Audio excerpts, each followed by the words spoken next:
다시 일상의 기적을 경험하라라고 하는 말씀으로 돌아왔습니다. 제가 이 시리즈 말씀을 준비하면서 제가 나름대로 기대하는 그런 기적의 리스트가 있었습니다. 제가 그런 것들을 한 번씩 이렇게 머릿속에 정리하고 적어본 적이 있습니다. 그런데 이것은 제가 노력한다고 해서 이루어지는 것들이 아닙니다. 반드시 하나님이 도와주셔야만 해결될 수 있는 것들, 그런 것들을 저는 머릿속에 그리면서 제가 이번 시리즈 설교를 하는 동안에 이런 것들을 적어서 기도하고 또 하나님께서 어떻게 역사하시고 이루어 주시는지를 한번 점검해 봐야 되겠다, 이렇게 생각해서 그렇게 했습니다. 그 가운데 이제 여러 가지 이루어진 것들이 있습니다.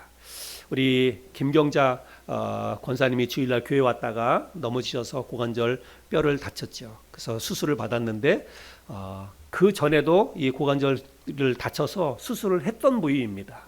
연세 있으신 분이 고관절 뼈를 한번 다쳐서 수술을 했는데 그 부분을 또 다쳤어요. 그러면 거의 회복하는 게 정말 쉽지 않습니다. 젊은 사람들이야 뼈를 다쳐도 잘 회복이 되지만 연세가 드신 분들은 뼈를 한번, 그것도 고관절 뼈 같은 걸 다치면은요 거의 회복하기 어렵습니다. 그래서 제가 또 너무 낙심이 돼서 너무 또 걱정도 되고 그랬습니다. 어떻게 해요? 하나님 앞에 기도하는 수밖에 없죠. 그래서 정말 하나님 앞에 우리 저뿐만 아니라 여러분들도 많이 기도하셨고, 저도 정말 간절히 우리 권사님, 하나님 다시 일으켜 주세요. 정말 교회 와서 예배드리러 왔다가 또 넘어지셔서 얼마나 또 마음이 안타까운지 몰라요. 그렇게 기도하면서 하나님께서 다시 이 권사님을 일으켜 주셔서 다시 일어나 걸을 수 있도록, 그리고 주일날 교회에 다시 와서 예배드릴 수 있도록 간절히 기도했습니다. 그런데 정말 하나님이 도와주셔서 권사님이 일어나셨어요. 그리고 걷습니다. 처음엔 보조기를 가지고 이렇게 걸으셨는데 지금은 이제 그거 없이도 걸어 다닐 수 있다고 그렇게 얘기를 하십니다. 아직 주일날 예배는 못 오셨어요. 동아솔레시티서부터 이렇게 오셔야 되는데, 제가 지난주에 전화드렸더니 전도 집회 한다 그랬더니 오고 싶어 하세요.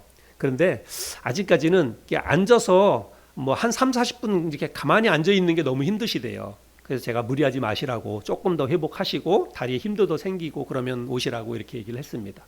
저는 정말 하나님이 도와주셨다라고 생각합니다. 하나님께서 은혜를 베풀어 주셨다라고 생각을 합니다. 오늘은 못 나왔는데 우리 이완희 모매님 위해서도 제가 한동안 기도 많이 했습니다. 초창기부터 우리 교회에서 함께 신앙생활했던 모매님이시라 다시 한번 교회 나와서 예배드리고, 이제 정말 앞으로는 얼마나 더 사실지 모르지만 사시는 동안에 그래도 계속해서 주일날마다 교회 나와서 하나님 예배하고 천국을 소망하고 그렇게 믿음으로 사시다가 하나님 나라 갔으면 좋겠다라고 생각해서 이완희 모매님을 위해서도 한동안 기도했습니다. 지난주에 또 우리 모매님 또 교회를 나오셨죠. 앞으로도 조금 더 건강하셔서 교회 나오실 수 있기를 바라고 그렇게 기도하고 있습니다. 그리고 지난주에 우리 그 전도 집회하면서 오셔서 말씀을 전하고 이제 또 다시 필리핀으로 가셨는데, 지난주 설교하시면서 저는 그 부분도 말씀하실 줄 알았어요. 예배당 건축에 관한 문제. 근데 선교사님이 필리핀에 가신 지 딱 1년 됐습니다. 그냥 딱 1년 만에 예배당을 건축을 하셨어요. 그것도 말도 안 통하는 그런 곳에 가서 그렇게 한다는 것은 정말 힘들고 어려운 일이죠. 그래서 제가 이제 선교사님 예배당 건축한다는 그 소식을 받고 나서 마음에 많이 좀 이제 부담이 됐어요. 그리고 기도하게 됐습니다. 어떻게 해서든지 내가 직접 갈 수는 없지만 은퇴하시고 또 그렇게 선교지에 가서 열심히 사역하시고 어떻게 해서든지 한 교회를 세우기 위해서 저렇게 애쓰시는데, 우리 교회가 비록 작고 이런 힘이 미약하지만 어떻게 해서든지 우리 교회도 힘을 보태고 싶다, 이런 마음이 들었습니다. 그래서 하나님 기도하면서, 하나님 우리 교회 성도들과 함께 기도하면서 우리가 벽돌 하나라도 우리가 같이 좀 보태길 원합니다. 그렇게 생각하면서 기도했습니다. 그리고 여러분들에게도 기도 부탁하고 우리 사랑의 헌금으로 사랑을 좀 표시합시다, 이렇게 말씀을 드렸죠. 그런데 제가 기도하면서 뭐라고 기도했냐면, 하나님 우리 교회에서 적어도 한 100만 원 이상 했으면 좋겠습니다. 그렇게 생각하고 기도를 했어요. 100만 원도 어떻게 보면 작은 액수라고 할 수 있지만 우리 교회 형편으로 보면 그것도 결코 작은 돈이 아닙니다. 그래서 제가 그렇게 하나님 앞에 기도했어요. 그런데 놀랍게도 그보다 훨씬 많은 금액을 지난주에 선교사님에게 전해드릴 수가 있었습니다. 저는 이것도 우리의 삶 속에서 하나님이 베푸시는 기적이라고 생각을 합니다. 이게 우리의 노력으로 제가 여러분한테 헌금하라고 해가지고 이게 될 문제입니까? 하나님께서 역사하시고 하나님께서 저와 여러분들의 마음속에 역사하시니까 이런 일들이 일어난다라고 생각을 합니다. 또 지난주에 우리가 전도 집회 하면서 양말 가지고 우리가 한 달 이상 전도하고 했는데, 저도 양말 전도하면서 제가 기도 제목을 여러분들에게도 보냈잖아요. 양말 전도를 통해서 한 사람이라도 주일날 교회 와서 교회 오는 사람이 있도록 우리 기도합시다 해서 제가 기도 제목을 보냈잖아요. 그런데 양말 전도를 통해서 두 분이 오셨잖아요. 저는 이것도 정말 하나님의 은혜고 기적이라고 생각합니다. 요즘 여러분 누가 길거리에서 전도지 준다고 교회에 덜썩덜썩 옵니까? 안 와요. 한 번 받는 전도지 가지고 교회 오는 거 정말 이건 기적과도 같은 일입니다. 저는 정말 이런 것들이 기적이라고 생각을 합니다. 뭐 우리 기적하면 뭐 팔다리 부러지고 뭐 암 환자가 암이 낫고 뭐 죽을 위기에 있는 사람들이 뭐 다시 살아나고 이런 것만 기적이라고 생각하는데, 저는 그렇지 않아요. 정말 우리의 일상 속에서 아주 작고 사소한 이런 것들 속에서 내가 아무리 노력한다고 해서 이루어지는 것이 아니라 하나님이 도와주시고 하나님이 역사해 주셔야만 이루어질 수 있는 일들, 저는 이런 것들이 일상 속에서 우리가 경험할 수 있는 기적이라고 생각을 합니다. 제가 그 외에도 우리 교회 성도님들 한 분 한 분을 두고 제가 기도하는 기도 제목이 있어요. 그런데 그게 제가 이렇게 뭐 이야기해서 뭐 우리의 노력으로 이렇게 하는 게 아니라 제가 여러분들에게 이야기 안 합니다. 지금 이루어진 일들만 이야기하는 거예요. 왜 제가 이야기를 안 하냐면 하나님께서 어떻게 이루어 가시는지를 저는 보고 싶어요. 제가 기도하면 제가 발로 나서고 입으로 막 떠들지 않아도 하나님께서 어떻게 기도를 들으시고 응답해 주시는지를 경험해 보고 싶어서 얘기 안 하고 일단 잠잠히 기도만 합니다. 여러분 성도님들 한 분 한 분의 삶 속에서 하나님이 베풀어 주실 은혜, 기적, 그런 것들이 제 마음속엔 다 있어요. 그거를 가지고 제가 날마다 기도하고 있습니다. 그리고 앞으로 이제 그런 것들을 하나님께서 다 이루어 주실 것이라고 저는 믿습니다. 하나님은 지금도 우리의 일상 속에서 많은 일들을 행하고 계십니다. 그런데 문제는 뭐냐면 우리가 영적으로 민감해야만 하나님이 행하시는 일들을 우리가 깨달을 수 있다는 사실입니다.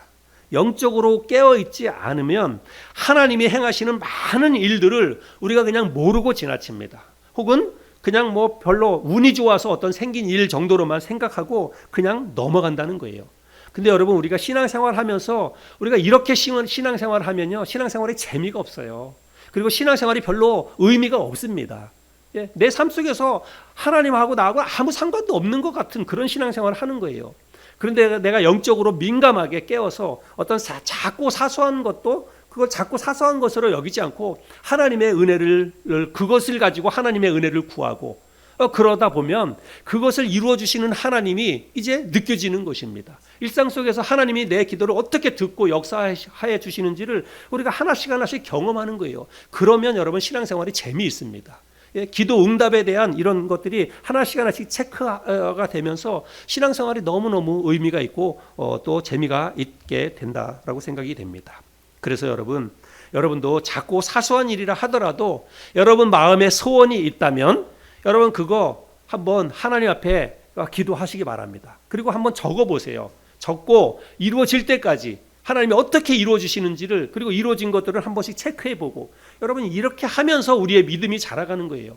우리의 믿음은 그냥 주일날 한번 교회 와서 예배드리고 가는 것으로 인해서 우리의 믿음이 자라지 않습니다.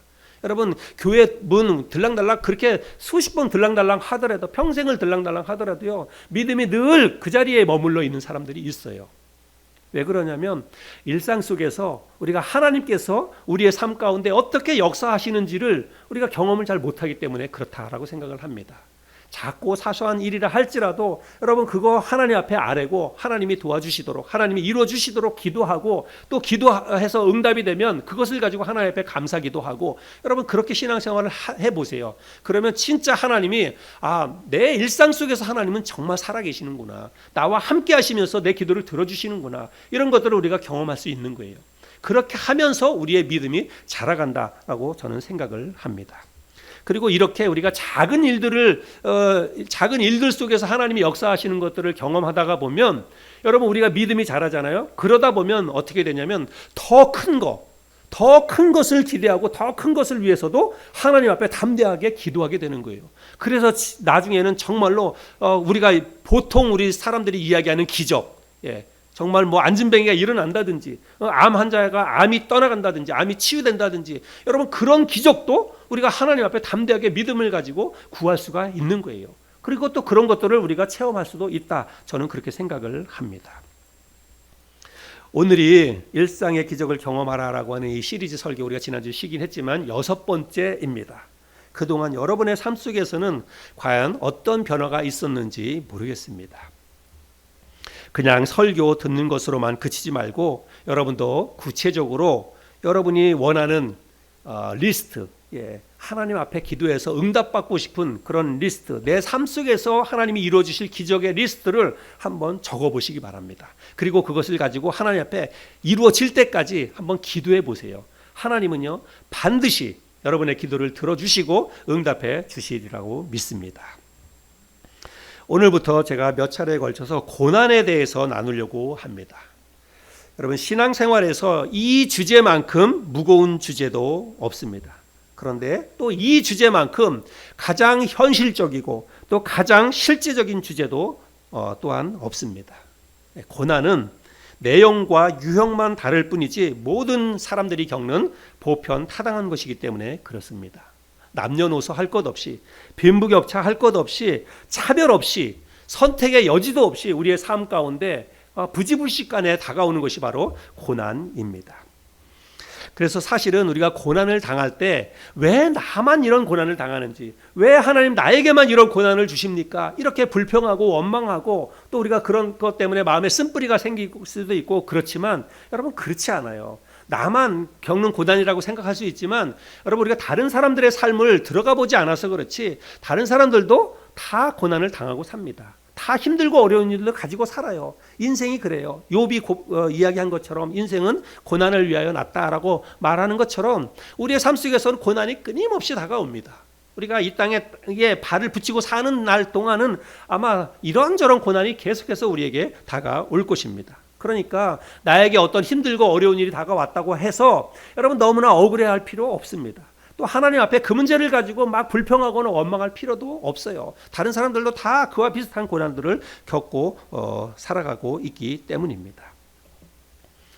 근데 제가 일상의 기적을 경험하라라고 하는 이 시리즈 설교를 하면서 왜 하필 고난이라고 하는 주제를 또 들고 나왔나, 아마 그렇게 생각하는 분이 있을지 모르겠지만 고난만큼 하나님이 베푸시는 기적을 우리가 생생하게 경험할 수 있게 만드는 그런 매개체도 없기 때문입니다.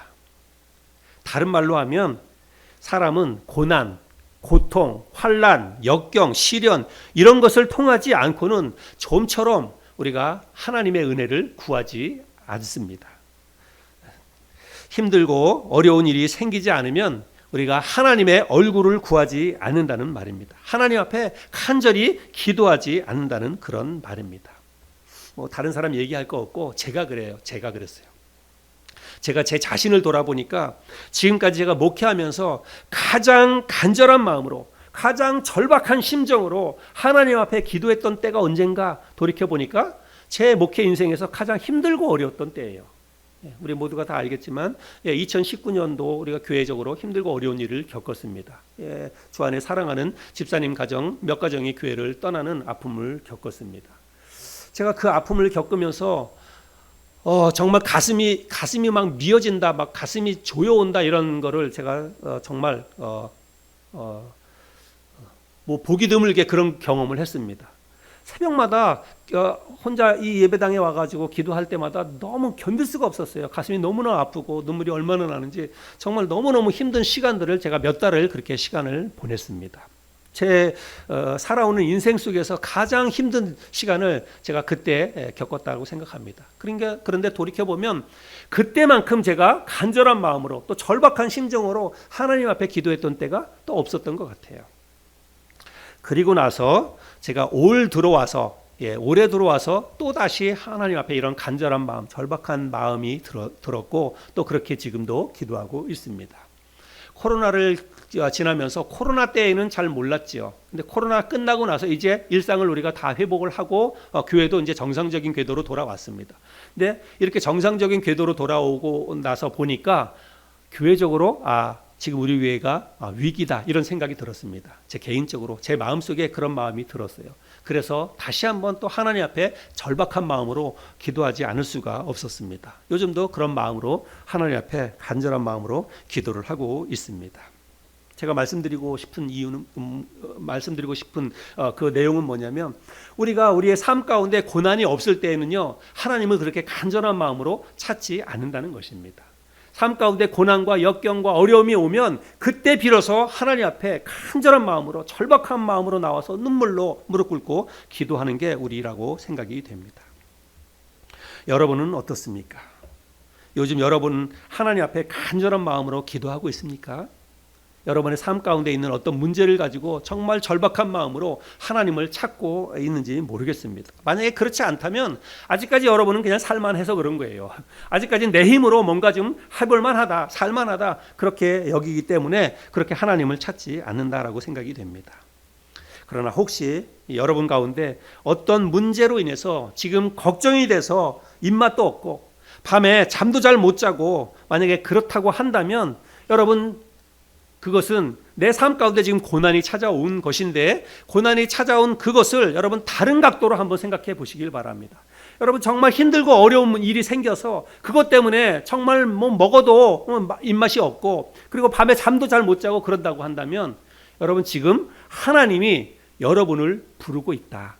하나님의 그 고난을 하나님의 부르심으로 여러분 여길 수 있기를 바랍니다. 하나님이 고난을 통해서 하나님의 얼굴을 구할 수 있도록 하나님께서 여러분을 부르시는 사인이다라고 여러분 생각할 수 있기를 바랍니다. 지금 여러분이 겪고 있는 그 고난보다 훨씬 더 하나님이 더 크고 놀라운 일을 여러분의 삶 가운데 행하시기 위해서, 여러분에게 더 큰 은혜를 부어 주시기 위해서 지금 여러분을 부르시고 있다라고 생각할 수 있기를 바랍니다. 그런데 제가 말은 이렇게 하지만 여러분 말이 쉽지, 여러분 그게 그렇게 쉽지 않죠. 저도 경험해 와서 그게 쉽지 않다는 것을 압니다. 갑자기 감당하기 힘든 어려운 일이 닥치면 여러분 그런 거 생각할 겨를이 잘 없어요. 멘붕이 오죠. 머릿속에 정신이 그냥 머리가 하얘집니다. 그래서 고난의 문제를 영적으로 우리가 이해하거나 믿음으로 해석하기보다는 당장 눈앞에 있는 것들을 가지고 그거를 그냥 판단합니다. 당장 벌어진 일만 가지고 우리가 판단을 하고, 그리고 기도하기보다는 당장 이 시급한 문제, 시급한 불부터 끄기 위해서 전전긍긍을 하고 그렇게 우리가 한다는 것입니다. 여러분 이게 바로 우리의 믿음의 현주소라고 생각이 됩니다. 오늘 우리가 함께 나눈 이 말씀을 통해서 우리에게 다가오는 고난이 어떤 의미인지, 또 이 고난을 통해서 어떻게 우리가 하나님의 역사와 기적을 경험할 수 있을지를 함께 좀 생각해 볼 수 있었으면 좋겠습니다. 오늘 우리가 함께 읽은 이 본문 말씀은 시편 31편이죠. 시편 31편은 다윗이 기록한 시인데, 우리가 읽었던 이 말씀을 자세히 보면 주로 언급되는 단어들이 있어요. 자주 반복해서 나오는 단어들이 있는데 그 단어들이 무엇이냐면 고난, 환난, 고통, 근심, 슬픔, 탄식, 두려움, 이런 단어들이 계속해서 등장하는 것을 볼 수 있습니다. 우리 한번 읽어볼까요? 먼저 7절 말씀해 보면, 내가 주의 인자하심을 기뻐하며 즐거워할 것은 주께서 나의 고난을 보시고 환난 중에 있는 내 영혼을 아셨으며. 9절 읽겠습니다. 여호와여, 내가 고통 중에 있사오니 내게 은혜를 베푸소서. 내가 근심 때문에 눈과 영혼과 몸이 쇠하였나이다. 10절 내 일생을 슬픔으로 보내며 나의 연수를 탄식으로 보내며 내 기력이 나의 죄악 때문에 약하여지며 나의 뼈가 쇠하도소이다. 13절입니다. 내가 무리의 비방을 들었으므로 사방이 두려움으로 감싸였나이다. 그들이 나를 치려고 함께 의논할 때에 내 생명을 빼앗기로 꾀하였나이다.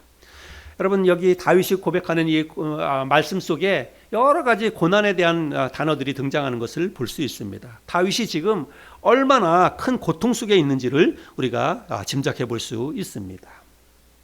그런데 다윗이 당하고 있는 이 고난은 그 고난이 왜 찾아온 것이냐면 이 고난은 다윗을 대적하는 원수 때문에 생긴 고난이다라고 하는 것을 알 수 있습니다. 8절에도 보면 원수에 대한 이런 이야기가 나오죠. 나를 원수의 수중에 가두지 아니하셨고 해서 원수가 등장을 하는데 여기 성경에 나오는 원수는 단수로 기록되어져 있습니다. 그러니까 한 사람을 이야기하는 거예요. 다윗이 왕으로 통치를 했지만 다윗 주변에서 다윗을 공격하고 반역을 일으키고 그랬던 사람들이 많이 있습니다. 다윗을 대적했던 원수들이 많이 있어요. 근데 여기서는 유독 이제 원수라고 해서 단수로 기록되어져 있는데 이 원수는 다른 사람을 가리키는 게 아니라 사울 왕을 가리키는 것입니다. 사울 왕. 다윗은 자기를 죽이려고 쫓아오는 사울 왕을 피해서 목숨을 걸고 도망을 다녔지요. 여러분 그럴 때 다윗이 어디로 간들 다윗이 여러분 편하게 잠을 잘 수 있었겠습니까? 사울 왕이 그 죽일 기세를 가지고 다윗을 쫓아올 때 여러분 다윗이 무엇을 먹은들 여러분 그게 맛이 있겠습니까? 다윗이 얼마나 괴로웠는지 우리가 오늘 성경 말씀을 읽었지만 9절과 10절 말씀을 공동 번역 성경으로 제가 한번 읽어볼 테니까 여러분 한번 보세요. 앞에 자막을 보시기 바랍니다. 야훼여 나를 불쌍히 여기소서 괴롭습니다. 울다 지쳐 눈은 몽롱하고 목이 타며 애간장이 끊어집니다. 괴로워서 숨이 넘어갈 것 같으며 한숨으로 세월을 보냅니다. 더 견딜 수 없이 기운은 다하였고 뼈 마디마디가 녹아납니다. 여러분 조금 더 실감이 나죠? 다윗이 얼마나 큰 고통 속에 있는지를 우리가 말씀을 통해서 간접적으로나마 이해할 수 있습니다. 다윗은 근심 때문에 눈이 흐려졌다라고 말하고 있고 자기의 영혼과 몸과 뼈가 쇠하였다라고 말하고 있습니다. 근데 여러분 다윗이 지금 이렇게 시편을 고백할 때 이 지금 상황이요. 다윗이 그 나이가 어느 정도 됐냐면 20대 중반입니다. 여러분 20대 중반 때예요. 20대 중반 때에 고통으로 인해서 여러분 눈이 흐려졌다라고 하는 것입니다. 이거는 그냥 상징적인 표현이 아니라 실제적인 거예요. 너무너무 고통을 당하다 보니까 눈이 흐려졌다라고 말하고 있고 몸과 뼈가 완전히 다 말라 비틀어졌다라고 이야기하고 있습니다. 그가 얼마나 큰 고통 속에 있는지를 짐작해 볼 수 있습니다. 그런데 다윗을 더욱더 괴롭게 만드는 더 고통스럽게 만드는 것이 있었는데 그것은 바로 사울 왕이 그를 죽이려고 쫓아오는 것도 물론 힘들고 어려웠지만 그런 상황 가운데에서 다윗을 더 고통스럽게 만드는 것은 무엇이었냐면 그가 평소에 사랑했던 사람, 평소에 친하게 지냈던 이웃 그리고 친구들로부터 그가 외면을 당하고 있는 그것이 더 고통스러웠다라고 하는 것을 우리가 말씀을 통해서 찾아볼 수가 있습니다. 11절과 12절 말씀인데요. 11절, 12절을 제가 우리말 성경으로 읽어보겠습니다. 내가 내 모든 적들과 내 이웃들에게 비난의 대상이 되고 내 친구들도 나를 보고 놀라 그들이 거리에서 나를 보아도 모른 척 피해갑니다. 내가 죽은 것처럼 잊혀진 존재가 됐고 깨진 질그릇 조각같이 돼 버렸습니다. 여기 말씀해 보니까 내 친구가 놀라고 이런 표현이 있는데 여기서 놀랐다, 친구가 나를 보고 놀랐다라고 이야기하고 있는데 놀랐다는 것은 뭐 깜짝 놀랐다 이런 게 아닙니다. 이거는 이제 번역상 조금 잘못된 건데 내 친구가 나를 멀리하고 나를 떠났다 그런 뜻입니다. 여러분 좋을 때 잘 나갈 때 늘 곁을 따라다니는 사람들이 언제 그랬냐는 듯이 다윗이 고난 속에 있는 모습을 보고 다 다윗을 보고 다 다윗을 외면했다는 것입니다. 다 다윗을 떠나갔다는 것입니다. 그리고 심지어는 뒤에서 수근수근거리고 비난하고 조롱하고 비방하고 그랬다는 것입니다.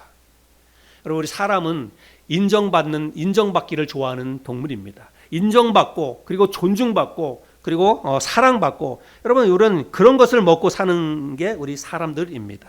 그래서 우리가 가끔 가다가 다른 사람들로부터 그것도 내가 정말 사랑했던 누군가로부터 미움을 받거나 혹은 배신을 당하거나 그러면 그 어떤 것보다도 그게 우리의 마음에 상처를 줍니다.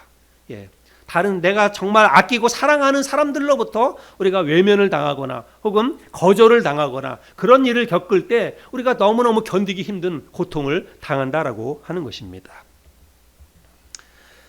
다윗은 이렇게 힘들고 어려운 그런 상황이었지만 벼랑 끝과도 같은 막다른 절벽 앞에서 그는 포기하지 않고 좌절하지 않고 하나님을 찾았습니다.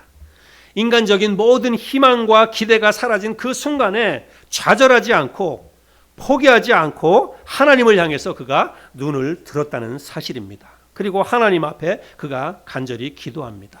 14절부터 16절인데 또 제가 다시 한번 읽어보겠습니다. 여호와여, 그러하여도 나는 주께 의지하고 말하기를 주는 내 하나님이시라 하였나이다. 나의 앞날이 주의 손에 있사오니 내 원수들과 나를 핍박하는 자들의 손에서 나를 건져 주소서. 주의 얼굴을 주의 종에게 비추시고 주의 사랑하심으로 나를 구원하소서. 주의 얼굴을 주의 종에게 비추시고 주의 사랑하심으로 나를 구원하소서. 우리는 성경 속에서 하나님이요, 종종 하나님의 사람들에게 고난을 허락하시는 것들을 우리는 성경을 통해서 찾아볼 수 있습니다. 여러분, 아브라함 아시죠? 믿음의 조상 아브라함. 하나님께서 아브라함을 75세 때에 아브라함을 부르시는데 뭐라고 처음에 아브라함을 부르시면서 뭐라고 이야기하시냐면, 너는 본토 친척 아비 집을 떠나서 내가 지시할 땅으로 가라. 그곳에 가면 내가 너로 하여금 큰 민족을 이루게 해 줄 것이다. 하나님이 그렇게 말씀을 하십니다. 그래서 아브라함이 하나님의 약속의 말씀을 믿고 본토 친척 아비 집이었던 하란을 떠나서 가나안을 향해서 갑니다. 근데 가나안에 딱 도착해서 가나안에 도착하자마자 첫 번째로 그를 맞이한 것은 형통한 삶, 축복된 삶 아닙니다. 그가 가나안에 도착하자마자 첫 번째로 맞닥뜨린 것은 뭐예요? 기근입니다. 기근이었어요. 그래서 그곳에 머물 수 없고 다시 애굽으로 또다시 그가 먹을 것을 찾아서 식소들을 이끌고 애굽으로 떠나가야 했습니다. 하나님의 말씀에서 순종해서 갔는데도 불구하고 그의 삶 가운데 고난이 찾아온 것을 볼 수 있습니다. 어느 날 하나님께서 아브라함을 부르셔서 내 씨를 통해서 내 씨를 통해서 민족을 이루어 주실 텐데 저 밤하늘의 뭇별보다 더 많게 바닷가의 모래알보다 더 많은 그 너의 민족을 이루어 주시겠다라고 말씀을 하셨습니다. 그런데요, 하나님께서 처음으로 아브라함에게 그 약속을 주신 다음에 하나님께서 아브라함에게 이삭이라고 하는 아들을 주신 것이 여러분 몇 년간의 기간이 있었는지 아십니까? 하나님께서 그 약속을 아들을 주시고 그 아들을 통해서 민족을 이루어 주시겠다라고 약속하신 이후로 25년이 걸렸습니다. 25년 만에 그가 아들 이삭을 낳았어요. 여러분, 그 25년 동안 아브라함 마음속에 어떤 마음이 들었겠습니까? 얼마나 고통 속에서 시간을 보냈겠습니까? 요셉도 우리가 잘 알죠. 요셉은 자기 형들에 의해서 노예로 팔려갔습니다. 그런데 요셉이 고백하지요. 이거는 하나님께서 하나님의 뜻 가운데에서 나를 이곳에 보낸 것이다. 형들이 나를 팔았다고 해가지고 근심하지 말라고 하면서 하나님의 섭리로 하나님의 뜻 가운데에 이런 일이 일어났다라고 이야기하고 있습니다. 여러분, 요셉이 고백하는 것처럼 하나님의 허용하심과 또 하나님의 그 섭리 가운데에서 요셉은 애굽으로 그 미디안 땅으로 노예로 팔려갔습니다. 그것도 자기 형들에 의해서. 모세도 광야 40년 동안에 얼마나 고생을 많이 했는지 우리는 잘 압니다. 하나님께서 모세를 불러서 이스라엘 백성들이 이끌고 가나안 땅으로 가는 책임을 맡겨주셨어요. 그런데 정작 그 모세는 가나안 땅에 들어가지도 못하고 생을 마감하게 되었습니다. 여러분, 하나님의 사람들에게 여러 가지 고난이 옵니다. 우리가 성경에 다 찾아보지 않았지만 욥이 당한 고난은 이루 말할 수도 없지요. 다니엘과 사도 바울, 그들이 얼마나 큰 고통과 환난을 겪었는지 우리는 성경을 통해서 확인해 볼 수가 있습니다. 하나님이 여러분, 왜 당신의 사랑하는 사람들에게 이러한 시련과 아픔과 고통과 고난을 허락하시는 것일까요? 왜 하나님께서 성경 속에 있는 인물뿐만 아니라 저와 여러분의 삶 가운데에서도 왜 우리에게 고난을 허락하시는가요? 왜 우리 교회적으로도 힘들고 어려운 이런 시련을 겪게 하시는 것일까요? 그저 잘되게 형통하게 그냥 많은 사람들 보내줘서 교회가 부흥되어서 더 믿지 않는 사람들에게 더 복음 전도하고 선교도 더 많이 하고 그렇게 된다면 얼마나 좋겠어요.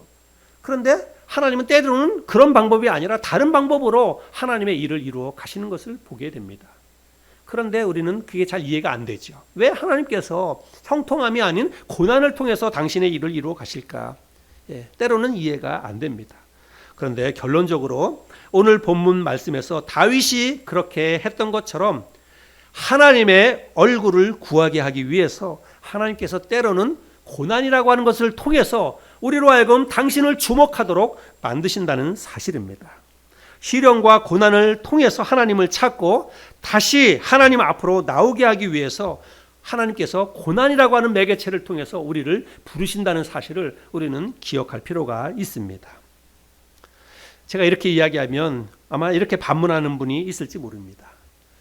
굳이 시련과 고난이 없어도 우리가 하나님을 찾을 수 있지 않습니까? 그런 거 없어도 우리가 하나님을 잘 믿고 오히려 우리에게 축복해 주시고 우리를 형통하게 해 주시면 내가 그것 때문에 감사해서 하나님을 더 많이 잘 섬기고 또 하나님의 영광을 위해서 더 많이 잘 살아갈 수 있지 않습니까? 뭐 꼭 그렇게 고난을 통해서 우리를 아픔을 주고 그걸 통해서 하나님 얼굴을 바라보도록 하나님이 꼭 그렇게만 하셔야 됩니까? 아마 이렇게 이야기하는 분이 있을지 모릅니다. 그런데 여러분 정말 그럴까요? 우리 자신들을 한번 잘 돌이켜 보시길 바랍니다. 정말 그럴까? 모든 게 내가 원하는 대로 술술 잘 풀리고 내가 계획한 대로 만사 형통하게 되면 그러면 내가 하나님을 더 잘 섬기고 더 하나님 앞에 영광을 돌리며 살아갈 수 있을까? 아마도 그렇지 않을 가능성이 훨씬 많다. 우리 자신들을 돌아볼 때 지금까지 내가 살아온 삶을 볼 때 우리는 그렇게 고백하지 않을 수가 없다고 생각을 합니다. 물론 그렇지 않고도 형통한 삶 가운데에서도 하나님을 잘 섬길 수 있어요. 여러분 그거는 베스트입니다. 그렇게만 할 수 있다면 그거는 가장 좋은 일이라고 생각을 합니다. 영국의 옥스퍼드 대학과 케임브리지 대학에서 학생들을 가르치면서 또 책을 많이 쓴 C.S. 루이스라고 하는 교수님이 계십니다. 이분은 평생 독신으로 살았습니다. 그런데 평생 독신으로 살다가 이분 교수님 나이 60에 사랑을 만나게 됩니다. 조이라고 하는 여인이 등장을 해서 이 여인과 사랑에 빠졌습니다. 그런데 이 여인과 사랑에 빠지고 나서 3개월이 지난 다음에 이 여인이 골수암 판정을 받게 됩니다. 그리고 결국은 시한부 인생을 살게 돼요. 그래서 결국은 병상에서 두 사람이 결혼식을 올리게 됩니다. 그리고 한때는 병이 호전이 되어서 자기가 사랑하는 아내가 그리스로 신혼여행을 가고 싶다고 해서 그렇게 신혼여행을 가기도 하고 그랬습니다. 그러나 결국은 골수암이 다시 재발이 되었고 끝내 조이라고 하는 이 여인은 C.S. 루이스 교수의 곁을 떠나고 맙니다. 이 루이스 교수는 비교적 젊은 나이에 그 부모님도 질병으로 인해서 세상을 떠났습니다. 그때도 한번 굉장히 큰 시련이 있었는데 자기가 사랑하는 여인 그 아내를 또 다시 떠나보내고 나서 하나님 앞에 원망하는 마음으로 쓴뿌리가 생겨서 막 항변하고 불평을 털어놓고 하나님 앞에 날마다 그렇게 격정적으로 질문을 했습니다. 왜 나에게 이런 고난을 허락하시는지, 왜 나에게 이런 아픔을 허락하시는지 그렇게 하나님 앞에 이유를 알 수 없어서 하나님 앞에 따져 묻듯이 그렇게 질문을 했습니다. 그러다가 어느 날 하나님의 섭리를 이분이 깨달았다고 합니다. 한 번은 옥스퍼드 대학에서 강의를 하고 나왔는데 젊은 한 학생이 교수를 찾아와서 이렇게 질문을 하더랍니다. 선생님, 정말 하나님이 살아계시다면 세상에 형언할 수 없는, 설명할 수 없는 이러한 고통이 왜 이다지도 많이 일어나는 것입니까? 이렇게 질문을 했답니다. 그때 이 교수님이 젊은 학생에게 뭐라고 이야기하냐면, 젊은이여, 이 세상을 살아가는 사람들이 그러지 않아도 오만한데 고통마저 없었다면 얼마나 더 교만했겠나. 고통은 귀먹은 사람들을 깨우쳐주는 하나님의 메가폰이라네. 이렇게 대답을 했다고 합니다. 여러분, 저와 여러분 우리 스스로를 한번 생각해 볼 수 있기를 바랍니다. 우리가 평안할 때, 형통할 때 얼마나 내가 하나님 앞에 간절한 마음으로 기도했는지, 얼마나 진실한 마음으로 하나님 앞에 신앙생활을 했는지. 사람은 누구나 힘들고 어려울 때 누군가를 찾게 되어 있습니다. 내 힘으로 도저히 해결할 수 없는 일을 만났을 때 그때 비로소 누군가를 우리가 간절히 찾게 되어 있다는 사실입니다. 그런 일이 없으면 우리는 다른 사람 찾지 않아요. 그냥 자기 잘난 맛에 자기 힘으로 인생을 살아갑니다. 그러다가 덜컥 어떤 문제에 부딪혔을 때, 힘들고 어려운 일이 닥쳤을 때, 그때 비로소 자기 자신의 힘의 연약함을 보고 다른 사람에게 도움을 구한다라고 하는 것입니다. 그런데 그 찾는 대상이 여러분 1순위로 하나님이 될 수 있기를 바랍니다. 사람을 생각하고 사람을 찾아가서 도움을 구하기 전에 먼저 하나님 앞에 나아가서 내 자신의 문제를 아뢰고 하나님께 도움을 구할 수 있는 저와 여러분이 될 수 있기를 바랍니다. 하나님이 눈에 안 보이고 기도해도 즉각적으로 문제가 해결되지 않아서 답답할 수는 있습니다. 그러나 하나님은 절대로 우리를 외면하거나 우리의 기도를 거절하는 그런 분이 아니라는 사실을 기억하기 바랍니다. 비록 구약시대 때처럼 하나님께서 어떤 천사를 통해서 우리의 문제를 해결해 주시거나 하늘로부터 어떤 음성을 들려주시지는 않는다 할지라도 여러분, 하나님은 우리가 부르짖을 때에, 우리가 간절한 마음으로 하나님 앞에 기도를 할 때에 하나님은 우리의 기도를 다 듣고 계신다는 사실입니다. 그리고 언젠가 하나님의 때가 되면 하나님의 방법으로 우리가 아뢰었던 모든 기도를 하나님이 응답해 주시리라고 저는 믿습니다. 여러분, 그렇게 믿고 믿음으로 하나님 앞에 나아가는 게 바로 우리의 믿음이지요. 예레미야 33장 3절에 보면 우리가 잘 아는 말씀이 있습니다. 우리 같이 한번 이 말씀 읽어볼까요? 같이 읽겠습니다. 시작. 너는 내게 부르짖으라. 내가 내게 응답하겠고 네가 알지 못하는 크고 은밀한 일을 내게 보이리라. 여러분, 우리의 삶 가운데 힘들고 어려운 일이 있을 때 하나님 앞에 부르짖으라는 것이에요. 여러분, 부르짖으라는 것은 정말 간절한 마음으로 소리내서 하나님 앞에 그 문제를 가지고 도움을 구하라는 그런 의미입니다. 그렇게 간절한 마음으로 하나님 앞에 부르짖어 기도하면 하나님이 뭐라고 말씀하십니까? 네가 알지 못하는 크고 은밀한 일을 너에게 보여주시리라 라고 말씀하고 있습니다. 여러분, 이거는 하나님 말씀이에요. 이거는 하나님의 약속의 말씀입니다. 우리가 이 말씀을 신뢰하고 힘들고 어려운 일이 있을 때마다 하나님 앞에 나아가서 간절한 마음으로 기도할 수 있는 저와 여러분이 될 수 있기를 바랍니다. 사람들이 고난을 당하면 반응이 두 가지로 나타납니다. 어떤 사람은 그 고난, 힘들고 어려운 문제가 있으면 그것 때문에 오히려 하나님 앞에 더 가까이 나아가는 사람이 있어요. 평소에는 기도 잘 안 합니다. 그런데 어려운 일이 생기면 새벽 기도도 잘 나와요. 새벽 기도도 잘 나오고 성경 잘 읽지 않다가도 성경도 읽고 또 큐티까지 하고 주일날도 교회 일찍 나와서 하나님 앞에 기도하고 또 예배당 앞자리에 앉아서 예배드리고 그렇게 합니다. 여러분, 그건 절대 나쁜 게 아니에요. 고난을 통해서 하나님을 찾는 방법입니다. 고난을 통해서 내 문제를 가지고 하나님 앞에 간절히 나오는 그런 모습이에요. 하나님은 그런 모습을 보고 우리를 긍휼히 여겨 주십니다. 불쌍히 여겨 주시는 거예요. 비록 고난, 아픔을 통해서 나를 찾지만 하나님은 그런 모습을 가지고 우리를 어여삐 보시고 우리의 기도를 들어주신다라고 생각을 합니다. 그런데 이와는 정반대로 시련과 역경을 만나면 오히려 하나님을 멀리하고 믿음에서 떠나는 사람이 있습니다. 열심히 교회에서 헌신하고 봉사하고 잘 하다가 어떤 어려운 문제가 생기면 여러분, 그런 걸 다 내려놓습니다. 내가 너무 힘들어서 지금 겨를이 없다고 하면서 헌신하던 것도 내려놓고 주일날 예배도 안 나오고, 여러분, 그렇게 오히려 더 믿음에서 멀어지는 사람들이 있어요. 여러분, 그런 것은 정말 잘못된 선택입니다. 하나님께서 우리의 삶 가운데 고난, 이런저런 고난을 허락하시는 것은 반드시 이유와 목적이 있기 때문에 그렇습니다. 아무 이유 없이, 아무 고통 없이 우리에게 시련을 허락하시는 분이 아닙니다. 우리에게 뭔가 어려운 일을 하나님이 허락하셨다면 여러분, 하나님은 반드시 어떤 목적을 가지고 우리에게 그런 것을 허락하셨다는 사실을 여러분 기억하시기를 바랍니다. 물론 우리가 겪는 모든 고난이 다 하나님이 허락하시는 것이라고는 말할 수 없습니다. 어떤 것은 확연하게 우리의 실수나 혹은 우리의 죄, 탐욕 이런 것 때문에 일어나는 그런 고난도 있을 수 있습니다. 그런데 저는 그런 것까지도 하나님의 주권 아래, 하나님의 허용하심 아래 이루어지는 일이라고 저는 생각을 합니다. 그래서 저는 우리의 삶 가운데 어떠한 형태의 고난이 다가오든지 그 고난은 하나님의 특별하신 목적 때문에 우리에게 주어지는 것이다. 저는 그렇게 생각을 합니다. 그러면 하나님이 왜 우리에게 이런 고난을 허락하시는 것일까요?